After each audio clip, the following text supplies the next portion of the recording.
Welcome friends, आज के video में हम देखेंगे बिहार के प्रथम से रिलेटेड प्रश्न। तो चलिए मैं इस वीडियो को शुरू करता हूं। आज का हमारा पहला प्रश्न है, बिहार में लोक शिकायत निवारण अधिकार अधिनियम लागू करने वाले प्रथम मुख्यमंत्री कौन थे? तो यह थे नीतीश कुमार जी। दोस्तों, आप भी हमारे साथ आंसर करते चलें ताकि वीडियो के अंत में जरूर बताएं कि आपके कितने प्रश्न सही हो रहे हैं। हमारा इस प्रश्न का व्याख्या आप देखेंगे कि मुख्यमंत्री नीतीश कुमार ने 5 जून 2016 को बिहार लोक शिकायत निवारण अधिकार अधिनियम लागू किया। यह नागरिकों को उनकी शिकायतों का समयबद्ध तरीके से निवारण का कानून अधिकार देने वाला देश में अपनी तरह का पहला कानून था। ये आपको याद रखना है। हमारा आज का दूसरा प्रश्न है, बिहार में सभी विधानसभा क्षेत्रों में VVPAT मतलब voter verification paper audit trail का प्रयोग पहली बार किस चुनाव में किया गया? तो यह किया गया था 2019 लोकसभा चुनाव में। यहाँ पे इस प्रश्न का आप व्याख्या देखेंगे कि भारत निर्वाचन आयोग ने 2019 के लोकसभा चुनाव में पहली बार बिहार के सभी 40 लोकसभा क्षेत्रों की सभी विधानसभाओं सीटों पर EVM के साथ VVPAT मशीनों का इस्तेमाल किया। ये आपको याद रखना है, 2019 के लोकसभा चुनाव में ऐसा हुआ था। हमारा अगला प्रश्न है, बिहार के प्रथम महादलित आयोग के अध्यक्ष कौन थे? तो यह थे विश्वनाथ ऋषि जी। यहाँ पे आप व्याख्या में देखेंगे कि महादलित समुदाय के सामाजिक, आर्थिक और विकास के लिए गठित राज्य महादलित आयोग के पहले अध्यक्ष के रूप में विश्वनाथ ऋषि को नियुक्त किया गया था। हमारा अगला प्रश्न है, बिहार का प्रथम ग्राम न्यायालय कहाँ स्थापित किया गया था? तो यहाँ ग्राम न्यायालय की बात कही जा रही है, तो यह स्थापित किया गया था बेगूसराय में। यहाँ पे व्याख्या में आप देखेंगे कि आम लोगों को उनके गांवों के पास ही सस्ता और सुलभ न्याय उपलब्ध कराने के लिए ग्राम न्यायालय अधिनियम 2008 के तहत बिहार का पहला ग्राम न्यायालय बेगूसराय में स्थापित किया गया था। हमारा अगला प्रश्न है, बिहार में सिंगल विंडो सिस्टम की शुरुआत पहली बार किस औद्योगिक नीति के तहत की गई थी? तो यह किया गया था 2006 की औद्योगिक नीति के तहत। इस प्रश्न का आप व्याख्या देखेंगे कि निवेशकों को एक ही स्थान पर सभी तरह की स्वीकृतियां और अनुमतियां प्रदान करने के लिए सिंगल विंडो सिस्टम की अवधारणा को पहली बार बिहार औद्योगिक प्रोत्साहन नीति 2006 के तहत प्रभावी ढंग से लागू किया गया था। ये आपको याद रखना है कि 2006 में यह नीति आया था। हमारा अगला प्रश्न है, बिहार विधानसभा द्वारा पारित प्रथम विशेष सशस्त्र पुलिस विधेयक किस वर्ष आया? तो यह आया था 2021 में। यहाँ पे इस प्रश्न का आप व्याख्या देखेंगे कि बिहार विशेष सशस्त्र पुलिस विधेयक 2021 को विधानसभा द्वारा पारित किया गया था।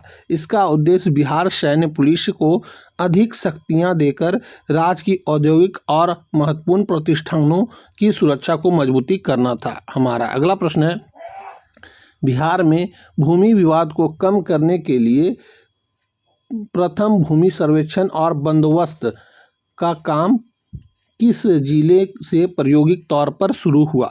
तो यह शुरू हुआ था नालंदा से।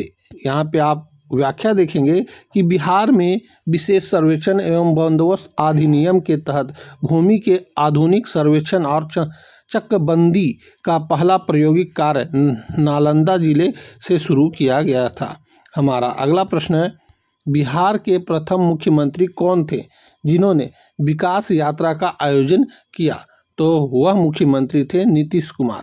यहाँ पे आप व्याख्या में देखेंगे कि राज्य में विकास कार्यों की समीक्षा करने और नई योजनाओं की शुरुआत के लिए मुख्यमंत्री नीतीश कुमार ने विकास यात्रा नामक कार्यक्रम शुरू किया था।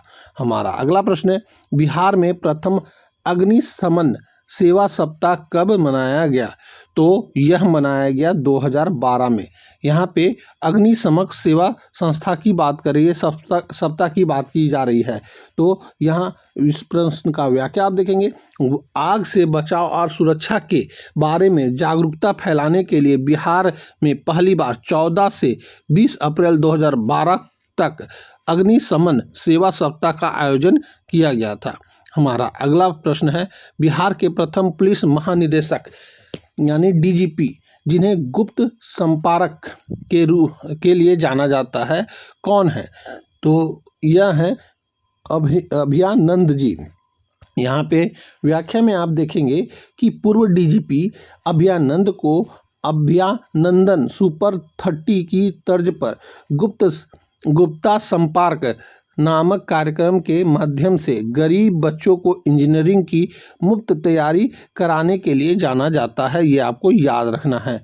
हमारा अगला प्रश्न है, बिहार का प्रथम मुगल सूबेदार कौन था? तो यहाँ मुगल सूबेदार की बात कही जा रही है, तो वह थे मुनीम खान जी। यहाँ पे आप व्याख्या में देखेंगे कि अकबर द्वारा बिहार को मुगल साम्राज्य में मिलाने के बाद मुनीम खान को बिहार का पहला मुगल सूबेदार या गवर्नर नियुक्त किया गया था। हमारा अगला प्रश्न है, बिहार में नोनिया विद्रोह का प्रथम केंद्र कौन सा था?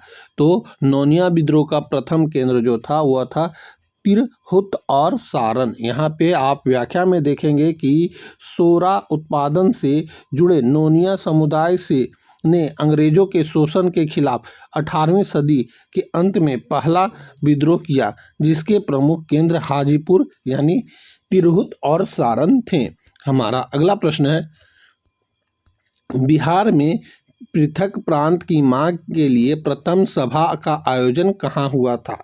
तो यह सभा का आयोजन पटना कॉलेज में हुआ था। यहाँ पे इस प्रश्न का आप व्याख्या देखेंगे, बंगाल से अलग बिहार प्रांत की स्थापना की मांग को लेकर पहला संगठित छात्र आंदोलन पटना कॉलेज में शुरू हुआ था, जिसकी अध्यक्षता डॉक्टर राजेंद्र प्रसाद ने की थी। ये आपको याद रखना है। हमारा अगला प्रश्न है, बिहार के खिलाफत आंदोलन के प्रथम प्रमुख नेता कौन थे? तो बिहार में खिलाफत आंदोलन के प्रमुख नेता जो थे वो थे हसन इमाम जी, यानी ऑप्शन नंबर बी। यहाँ पे आप व्याख्या में देखेंगे, 1919 में जब खिलाफत आंदोलन शुरू हुआ तो पटना में हसन इमाम की अध्यक्षता में एक सभा हुई। उन्हें बिहार के इस आंदोलन का नेतृत्व करने के लिए चुना गया।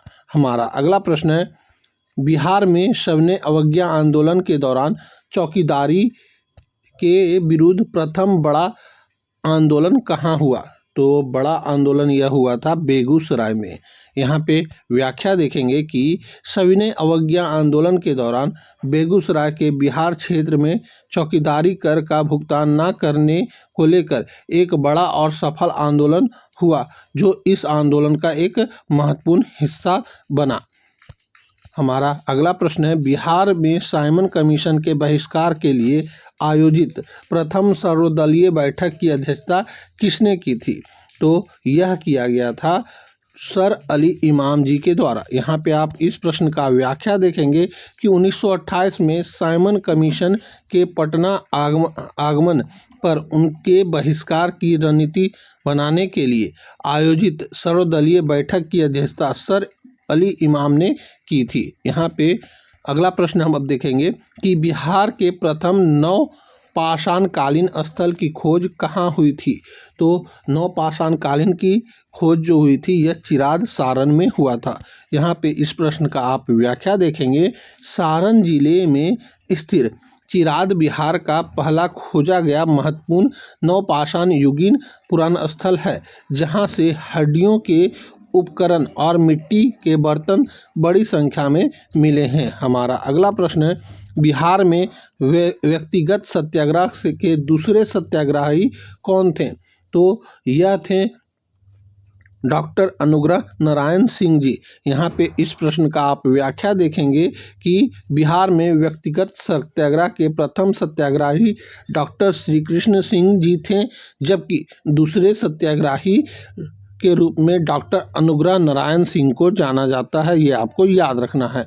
हमारा अगला प्रश्न है, बिहार का प्रथम क्षेत्र जहां सूफी संतों का आगमन हुआ, तो वह थे मनेर जी। यहाँ पे मनेर जगह जो है बिहार का, वहाँ पे सूफी संतों का आगमन हुआ था। यहाँ पे आप व्याख्या में देखेंगे कि 12वीं शताब्दी में मनेर पटना के पास बिहार का पहला महत्वपूर्ण केंद्र बना, जहां इमाम मोहम्मद ताज फकीह जैसे सूफी संत आकर बसे। यहीं पर हजरत मखदूम शाह दौलत की प्रसिद्धि दरगाह है, ये आपको याद रखना है। हमारा अगला प्रश्न है, बिहार में बॉयज एसोसिएशन के प्रथम संस्थापक कौन थे, तो यह थे सूर्यदेव नारायण वर्मा जी। यहाँ पे इस प्रश्न का आप व्याख्या देखेंगे कि 1909 में दरभंगा के छात्रों में राष्ट्रवादी भावना जगाने के उद्देश्य से बॉयज एसोसिएशन की स्थापना की गई,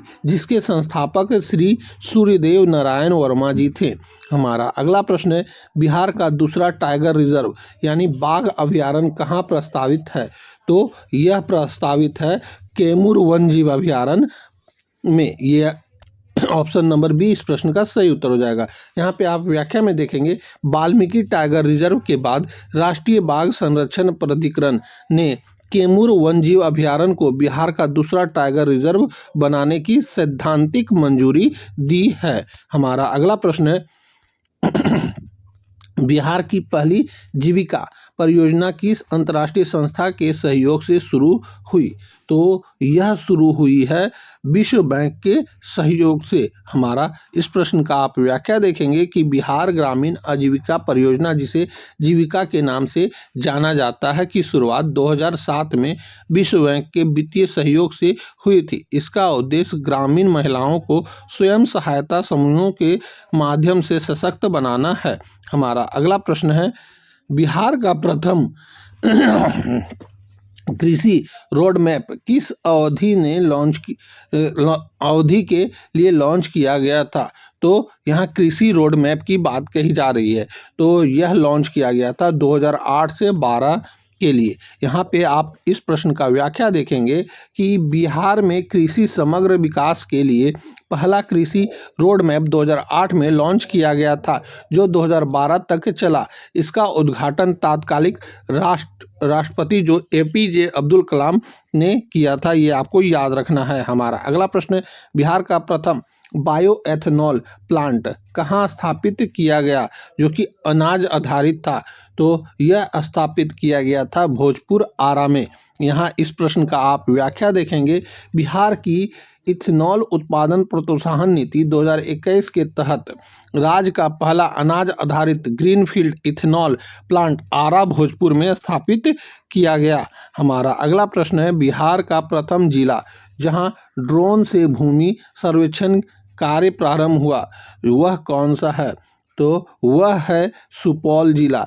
यहाँ पे आप व्याख्या में देखेंगे कि भूमि के आधुनिक सर्वेक्षण को डिजिटल रिकॉर्ड तैयार करने के लिए ड्रोन तकनीकी का इस्तेमाल करने वाला बिहार का पहला जिला सुपौल बना, ये आपको याद रखना है। हमारा अगला प्रश्न है, बिहार का प्रथम राज्य स्तरीय पक्षी गणना का आयोजन कब किया गया, तो यह किया गया था 2022 में। यहाँ इस प्रश्न का आप व्याख्या देखेंगे कि बिहार के वेटलैंड यानी आर्द्र भूमि और अन्य क्षेत्रों में पक्षियों की प्रजातियों और संख्या का आकलन करने के लिए पहली बार राज्यव्यापी पक्षी गणना 2022 में आयोजित की गई। हमारा अगला प्रश्न है, बिहार का प्रथम बांस हस्तशिल्प क्लस्टर कहाँ विकसित किया जा रहा है, तो यह किया जा रहा है मधुबनी में। यहाँ इस प्रश्न का आप व्याख्या देखेंगे, बांस से बनने वाले कलात्मक उत्पादों के उत्पादन और विपणन को बढ़ावा देने के लिए बिहार का पहला बांस हस्तशिल्प क्लस्टर मधुबनी जिले में विकसित किया जा रहा है। हमारा अगला प्रश्न है, बिहार में नीलगाय यानी घड़रोज को मारने का प्रथम आधिकारिक आदेश किस जिले में दिया गया, तो यह आदेश दिया गया बक्सर जिले में। यहाँ पे इस प्रश्न का आप व्याख्या देखेंगे कि फसलों को बड़े पैमाने पर नुकसान पहुंचाने के कारण नीलगायों को मारने का पहला आधिकारिक आदेश बक्सर और रोहतास जैसे जिलों में जारी किया गया था। हमारा अगला प्रश्न है, बिहार का प्रथम अश्वगंधा कॉरिडोर कहाँ विकसित किया जा रहा है? तो यहाँ अश्वगंधा कॉरिडोर की बात कही जा रही है। यह मगध क्षेत्र में विकसित किया जा रहा है। यहाँ पे इस प्रश्न का आप व्याख्या देखेंगे कि औषधि पौधों की खेती को बढ़ावा देने के लिए बिहार सरकार ने गया, औरंगाबाद, नवादा जैसे मगध क्षेत्र के जिलों में पहला अश्वगंधा कॉरिडोर विकसित करने की योजना बनाई है। हमारा अगला प्रश्न है, बिहार का प्रथम किसान उत्पादन संगठन किस फसल के लिए प्रसिद्ध हुआ?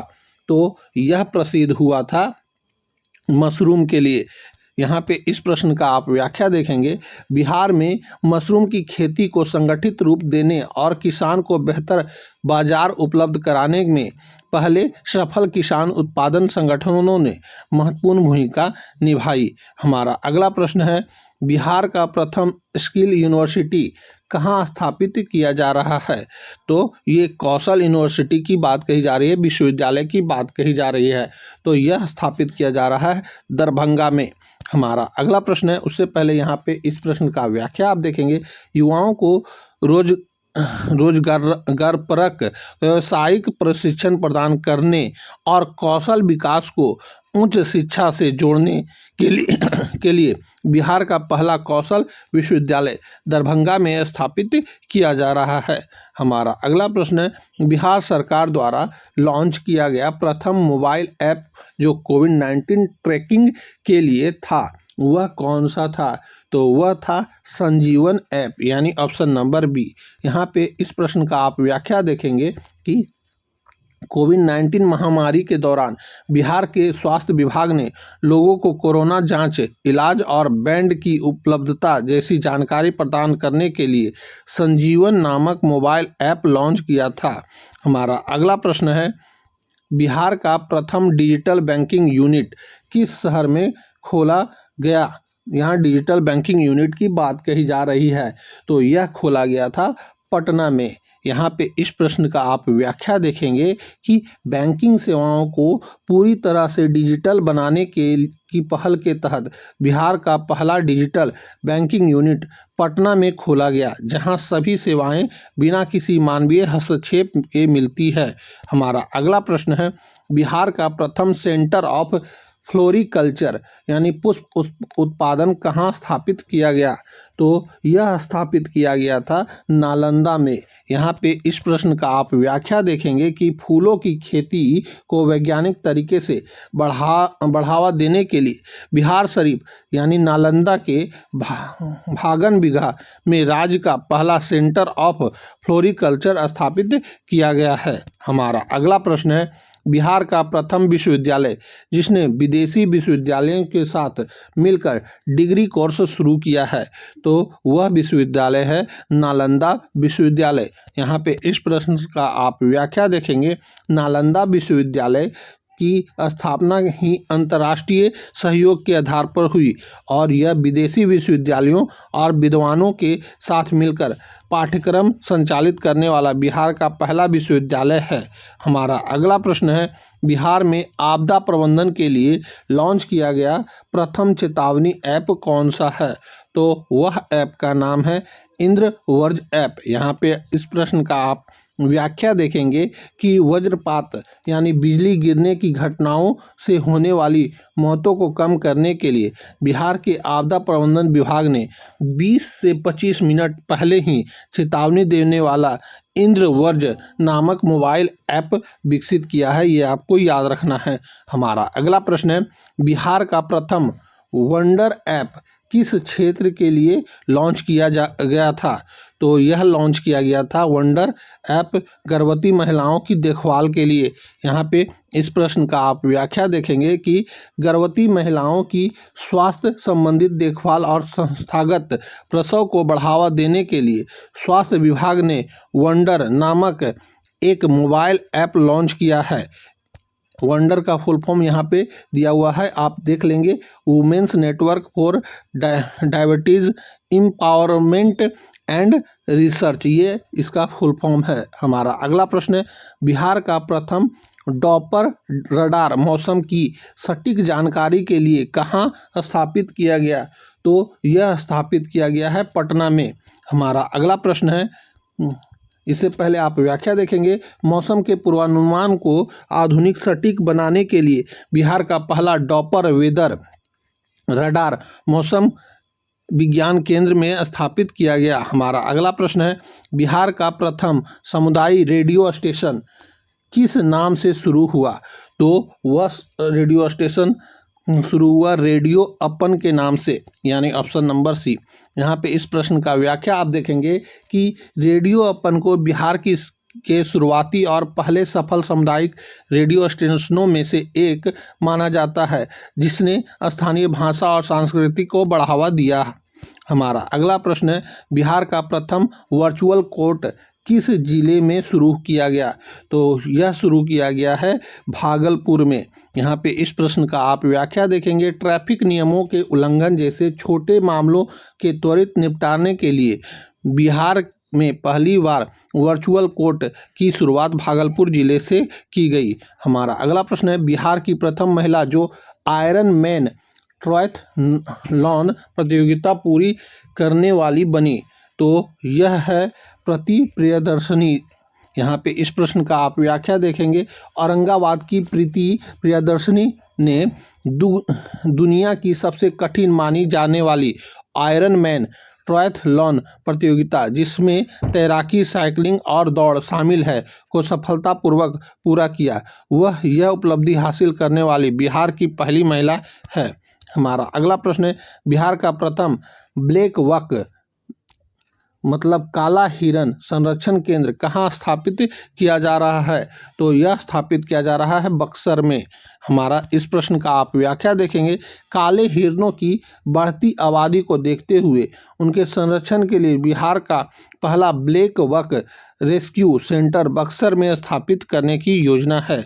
हमारा अगला प्रश्न है, बिहार में प्रथम व्यक्ति जिन्हें रेमन मैग्सेसे पुरस्कार से सम्मानित किया गया, तो वह व्यक्ति हैं जयप्रकाश नारायण जी। यहाँ इस प्रश्न का आप व्याख्या देखेंगे, लोक नायक जयप्रकाश नारायण को उनके सरकारी सेवा के क्षेत्र में उल्लेखनीय योगदान के लिए 1965 में एशिया का नोबेल कहे जाने वाले रेमन मैग्सेसे पुरस्कार से सम्मानित किया गया।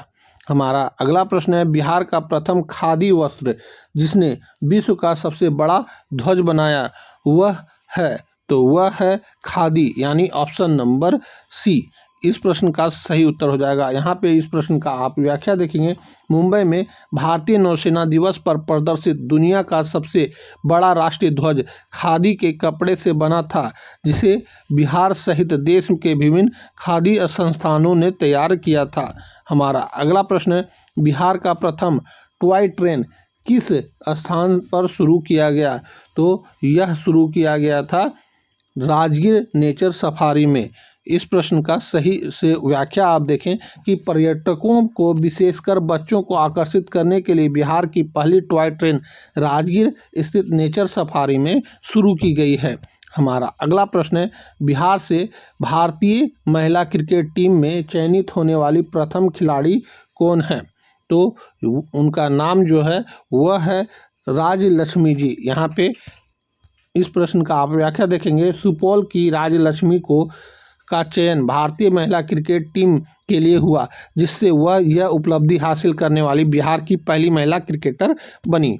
हमारा अगला प्रश्न है, बिहार का प्रथम गंगा अवलोकन केंद्र कहाँ शुरू किया गया? तो यह शुरू किया गया है सुल्तानगंज भागलपुर में। यहाँ पे इस प्रश्न का व्याख्या आप देखेंगे कि गंगा नदी में डॉल्फिन को देखने और उनके संरक्षण के प्रति जागरूकता बढ़ाने के लिए बिहार का पहला गंगा अवलोकन या डॉल्फिन सफारी केंद्र भागलपुर के सुल्तानगंज में शुरू किया गया। हमारा अगला प्रश्न है, बिहार की प्रथम महिला जिन्होंने बॉडी बिल्डिंग में राष्ट्रीय पदक जीता, तो उनका नाम है सुनीता देवी। यहाँ पे इस प्रश्न का आप व्याख्या देखेंगे कि सुनीता देवी ने राष्ट्र स्तर की बॉडी बिल्डिंग प्रतियोगिता में पदक जीतकर बिहार की पहली महिला बॉडी बिल्डिंग के रूप में इतिहास रचा। हमारा अगला प्रश्न है, बिहार का प्रथम जिला जहां मनरेगा के तहत 100% महिला मेट कार्यरत है? तो वह है सहरसा। इस प्रश्न का आप व्याख्या देखेंगे। महिला सशक्तिकरण की दिशा में एक अनूठी पहल करते हुए सहरसा बिहार का पहला जिला बना जहां मनरेगा कार्यों की देखरेख के लिए सभी मेट महिलाएं हैं। हमारा अगला प्रश्न है और इस वीडियो का आखिरी प्रश्न है, बिहार के प्रथम व्यक्ति जो किसी अंतर्राष्ट्रीय खेल संगठन के अध्यक्ष बने? तो वह है नरेंद्र बत्रा जी। दोस्तों यहीं पे हमारा 50 क्वेश्चन पूरा होता है। आपके 50 प्रश्न में से कितने प्रश्न सही हुए हैं आप हमें कमेंट करके बताएंगे। इस प्रश्न का आप व्याख्या देख लें। नरेंद्र बत्रा जिनका परिवार बिहार से ताल्लुक़ रखते हैं, अंतर्राष्ट्रीय हॉकी महासंघ और भारतीय ओलंपिक संघ दोनों के अध्यक्ष बने, जो एक अभूतपूर्व उपलब्धि है। तो दोस्तों यहीं पे हमारा यह वीडियो समाप्त होता है। आपके 50 प्रश्न में से कितने प्रश्न सही हुए आप जरूर से ज़रूर कमेंट करके हमें बताएंगे। अब हम आपसे मिलेंगे अगली वीडियो में, तब तक के लिए जय हिंद, वंदे मातरम।